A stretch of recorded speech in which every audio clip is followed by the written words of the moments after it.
With just 1 yard of fabric, you can make this sexy cow neck backless top. You see how sexy is looking on me, and can you guess the song I was dancing on the background? Look what a hot body can do. And say the truth, just say the truth, this is giving hot baby girl something. So I love it. Like I said earlier, aside being a teller, I can also pass for a dancer, because what is this gorgeousness?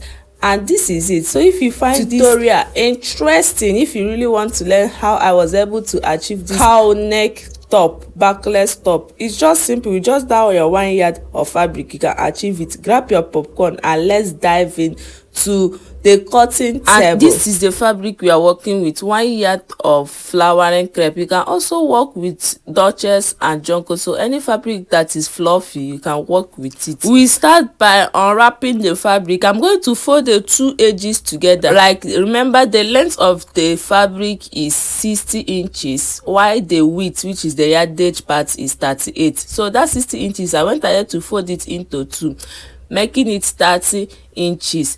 And how to get your body measurement: if your bust is 38, you minus 4 from your bust and you work with 34. Me, my bust is 34, I minus 4 inches. I'm working with 30, so that your body, like your side bust, will cover very well. You don't want your bust to be showing by the side. Just go ahead and minus only 4 inches from your bust measurement, while the length is determine how long you want your top to be. So as I said earlier, I went ahead to mark my side starting line by the side, and from that my starting line, I mark at 30 inches, which is my bust divided by my bust minus 4 inches. I mark at 30 inches. So if your bust is 38, you go ahead and minus 4, you'll be left with 34. For the length, I make use of 28 inches. So you will know the length of the top you want to sew. If you want yours to be 30, you can go ahead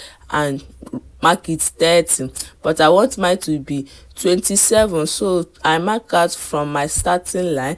I came down by 27, and to form a block, I'm going ahead to go and use my scissors and cut out this block. So you'll be working with this block, and you must make sure that your fabric will be into 2, because you need 2 of those fabric. That was why I folded it into 2, to get my 2 block.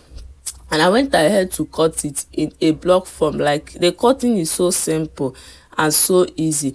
And we have gotten our top, and we are going to go ahead and start cutting our ropes. After cutting all the excesses that we won't be working with, I'm going to go ahead and start cutting our ropes. So this is our ropes. The length of the rope is 30, while the width is 3 inches, but when we fold it, we are going to be left with 1.5. Like, you do it the normal way that you sew your ropes. So I want to slash through this fabric because I want it to serve for a 2 rope, and I'm also, this one is for 2. I'm going to go ahead and cut out another 2 from the leftover pieces we have on the fabric that we just cut out, and I'm going to go ahead and also cut through this second one. The width is 3 inches while the length is 30. I'm going to go ahead and also cut it through. Make sure that you are careful while cutting. Don't cut on top of fabric before you cut your main fabric, because And after getting your rope, you are going to move over to our sewing machine to go and run a stitch on these 4 ropes, because this 4 rope is the ropes that we are going to put on these 4 angles on our beautiful cow neck top. I will move over to my sewing machine and go and sew it and come back. So I've gone ahead to sew it, and this is it.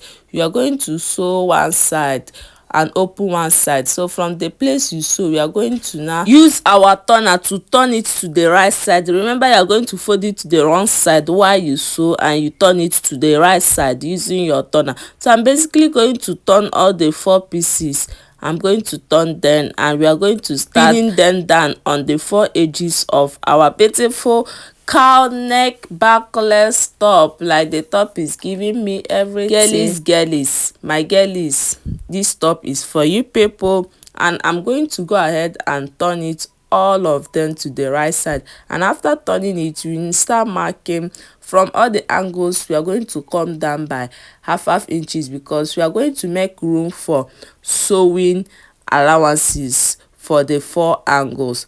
And this is what we are going to do. Separate one, remove one of the fabric, and we are going to place one, and we are going to start marking out the half inches. Come down by half inches because you need allowances to sew from this upper side and the side as well.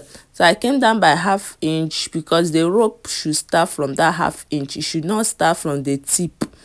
You will have problem when it start from the tip, like the rope will not relax. So I'm making use of my needle, like machine needle, and improvising with my machine needle because my pin has finished, and I advise you get your own pin. Don't be like me. So after pinning down with my machine needles, from that half inch I pin down my rope. So make sure you come down by half an inch. I also pin it from the inside, like make sure that those ropes are laying on the inside. Don't flip them outside because we are going to use the second fabric to cover everything we did here, and also sew it and also bring it to the right side.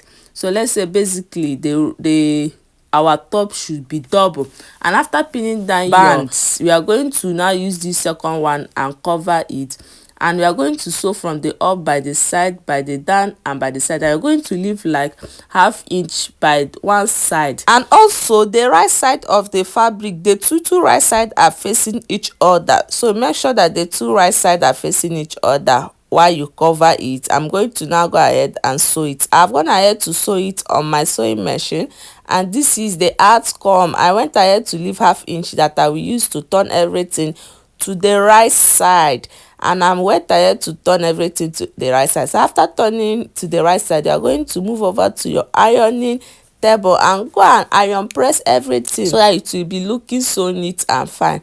So the place that is opening, I'm going to use my hemming gun to hem it down, and our backless cow neck is formed. This is how it's going to lay on your body once you tie the upper part on your neck and the down part. So if you have watched to this point, thanks for watching, and if you have not subscribed, don't forget to hit that subscribe button and watch out for our next tutorial. Thanks for watching. Bye bye.